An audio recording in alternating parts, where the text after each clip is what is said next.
Welcome back. It's me again. What you're seeing, this light that you're seeing right now, is not a visual effect. I went out and for the first time in my life, I got one of those, swirly, twirly, energy-saving light bulbs, and it has this kind of, on camera, I'm seeing this kind of like halcyon, like kind of piss yellow glow.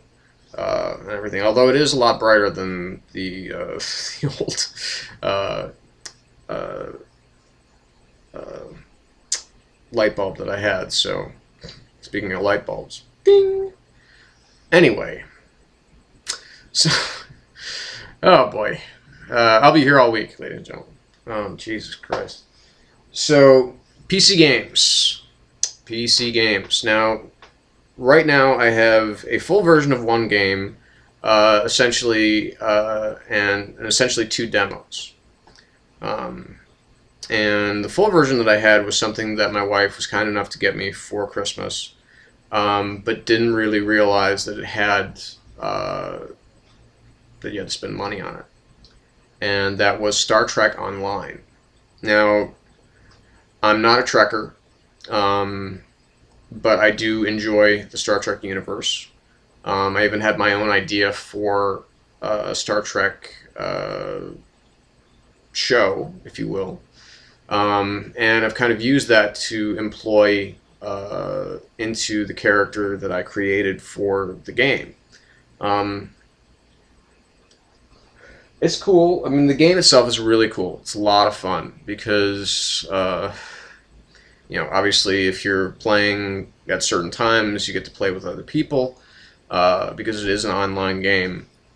But the thing that my wife didn't notice, and I didn't even really notice until I really read the box, was that it does require a subscription.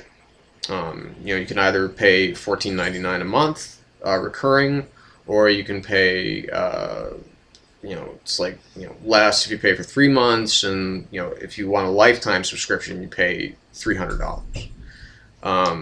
Now the game itself just came with a 30-day free, and then if you want to keep going after that. So basically I'm going to have the game for 30 days, so I figured I'd get what use of it that I can. And it has been, it's a really enjoyable game because you get to play as,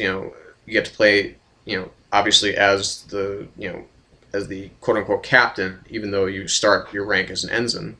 You get to play as a starship captain, and you get to do starship battles and all that kind of stuff, and that's really fun. Shooting down birds of prey and so on and so forth. And you also get to be, obviously, part of an away team. So you get ground battles as well. And ground investigations and diplomatic work and stuff like that. Some of it's a little slow. So it's a little hard to figure out, that's for sure. It took me literally like 3 hours on just one diplomatic mission campaign because I just kept missing and I kept failing over and over again. So it was just until I just finally got a walkthrough and finally figured out what the hell I had to do. So that's been fun. Now, the big thing for me, as far as MMORPGs, was something like City of Heroes, or there's basically a kind of companion piece that Cryptic and Atari came up with, which is a game called Champions Online, which is essentially, it's a clone of City of Heroes.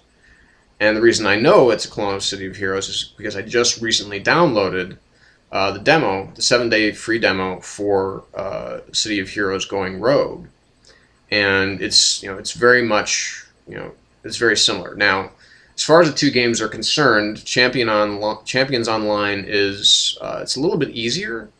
The mechanics of the gameplay are a little bit more. I hate to use the word primitive, but that's really kind of what they are.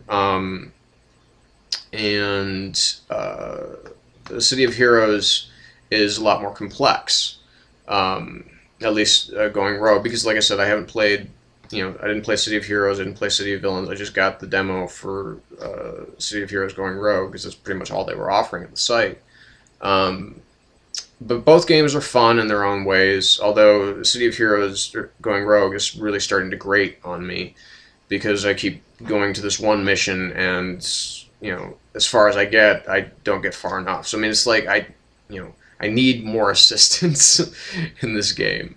It's like if I had like people online who were like friends or partners or whatever, and I could play this game with them at certain times, and I could go into some of these fights and actually have some backup. Because that's where the real pisser is. Is that in some of these, like in missions, in certain missions on Star Trek Online, you really need backup, or else you're dead in the water or dead in space. You're just a goner. It's Kobayashi Maru essentially. You're just totally fucked right out of the gate. So that's been my thus far experience with online, with MMORPGs. Massively multiplayer online role-playing games for those of you noobs. Noob. Jesus Christ. Anyway, so that's about it as far as gaming that I can really comment on. As far as new and cool movies and Blu-rays, Tower Prep just ended. I don't know if I've even talked about this before. I'm going to go a little bit into this now. Tower Prep, hour-long, essentially mystery series on Cartoon Network, live action, and it's what I believe could be the next Buffy. It's that smart. It's created by Paul Dini, who is one of my personal heroes as far as both TV and comic writing. He's just a genius. And some of the show and some of the writers and show runners are from the X-Files. So I mean, these are not untalented people. These are really smart people. It's essentially, it's kind of a mix of the Prisoner meets the X-Men in high school. Although they're not really like super powered, but they have these little tiny powers that do enable them to do these different things.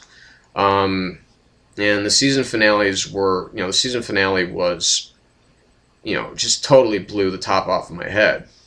I mean, I really admired the show so far, but that was definitely, the best and most interesting and most exciting episode as far as the mythology of the show is concerned. Really, save Tower Prep.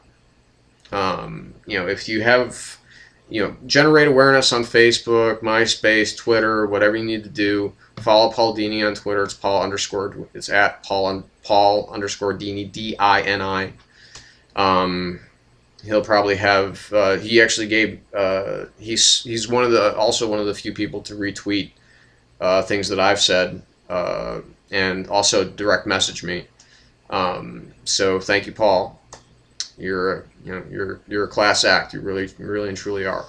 And he actually left some contact information, email for an email. I think it's I don't know. I'd need to look it up, but it is for somebody specifically at Turner Broadcasting that runs Cartoon Network.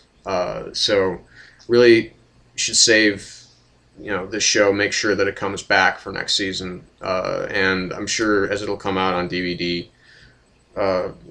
in not too long,